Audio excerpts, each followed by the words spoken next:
संविधान हेउछि राष्ट्र और गणतंत्र बल। राष्ट्रीय संविधान दिवस रे मत प्रकाश। समाज रे समता रक्षा करिपा गणतंत्र को सुदृढ़ करिपारे संविधान गुरुत्वपूर्ण भूमिका रहिथिबा बेले एहा राष्ट्र गणतंत्र बल बोली राणा प्रताप स्कूल ठारे अनुष्ठित राष्ट्रीय संविधान दिवस पालन अवसर में वक्तागण मत प्रकाश करि कहिसेंति।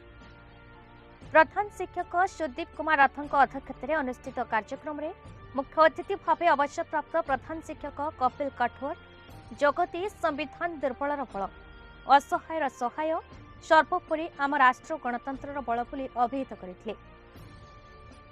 प्रारंभ में संविधान प्रणेता बाबा साहेब डॉक्टर भीमराव आंबेडकर प्रतिमूर्ति में माल्यार्पण करा जायथिबा बेले छात्र छात्री देशात्मबोधक संगीत गान करथिले।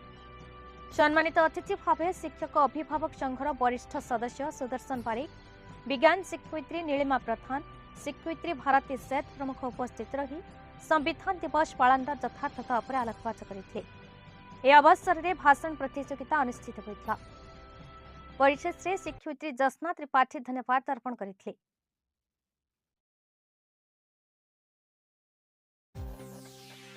बरगढ़ जिलार टिकलाल त्रिपाठी रिपोर्ट, भारत न्यूज।